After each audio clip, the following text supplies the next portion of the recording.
পরে সাধারণত অপারেশন করে ভালো হয় না। আপনি তো আমার কাছে আসছিলেন মনে হয় অনেকদিন আগে যে দুইবার অপারেশন করার পরে মানুষের ২ বার কিডনি অপারেশন করছিলেন। কিডনিতে কি হয়েছিল আপনার? পাথর হয়েছিল। পাথর হয়েছিল। পাথর হওয়ার পরে কি করছেন আপনি?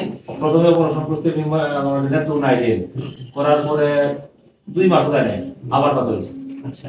পরে আবার অপারেশন করতে ময়মনসিং করার পরে আবার এই মাস দিয়ে গেলে আবার আমার পাথর দেওয়া দিচ্ছে। আচ্ছা। আমি অফিসে থাকি, তখন আমি আমার অফিসে আমার বস আমার আপনার কথা বললো যে যাও আমি ভালো, তখন আমি এই ২ বার অপারেশন করার পরে আমার কাছে ওষুধ খেয়ে আপনি সুস্থ হয়েছেন। কতদিন লাগছে সুস্থ হতে? বেশি দিন না, 5 মাস 6 মাস খাইছিলাম। তখন কয়টা পাথর বেরোছে? 2টা হয়েছে। ২টা পাথর। এরপরে কি পরীক্ষা নিরীক্ষা করছিলেন? পরীক্ষা করছি কিন্তু আমার আর কিছু নাই। আর পাথর ধরা পড়েনি। না। এখন আপনার অন্য সমস্যা। আমার হলো আমার যে গলার সমস্যা।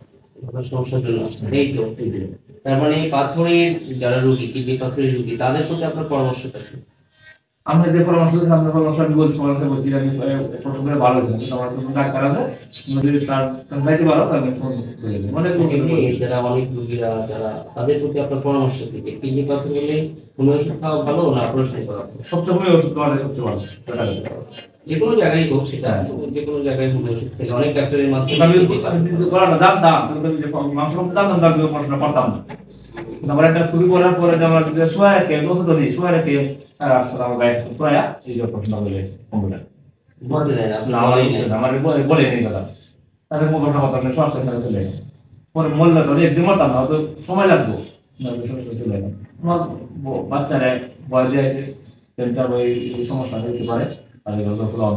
তো আমাদের আবুল কালাম আজাদ ভাই উনি হচ্ছে নেত্রকোনায় বাড়ি। তো উনি কিডনি ২ বার অপারেশন করেছে কিডনি পাথরের জন্য। কিন্তু আপনার সাথে অপারেশন করার পরে ওনার একজন অফিসিয়াল কলিগের মাধ্যমে উনি জানতে পারেন যে হোমিও ওষুধ খেতে ভালো হয়। তো আলহামদুলিল্লাহ হোমিও ওষুধ খাওয়ার পরে উনি ১ বছর ওষুধ কন্টিনিউ করছেন। করার পরে উনি সম্পূর্ণ সুস্থ হয়। সুস্থ হওয়ার পরে ওনার এখন নতুন একটা সমস্যা, এখন প্রায় ২ বছর পরে উনি আমাদের কাছে আবার আসছে। তো আসলে ওনার ইনফরমেশনটা আমাদের কাছে ছিল না। উনি আসছে এই জন্য আমরা ইনফরমেশনটা নিয়ে রাখলাম। তো এই ওনার মতো আমি অসংখ্য কিডনি পাথরের রোগী, বিশেষ করে নেত্রকোনা বা এই এলাকায় অনেক কিডনি পাথরের রোগী আছে। আপনার ওষুধটা আপনি আরেকজন ভালো মনে ফেলে কথা ছিল, এবার বিচারে ভালো।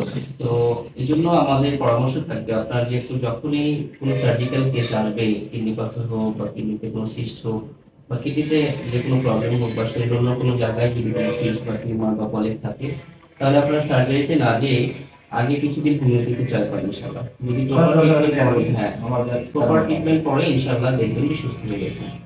তো দর্শক সবাইকে সবার সুস্বাস্থ্য কামনা করছি। সবাই ভালো থাকবেন ইনশাআল্লাহ।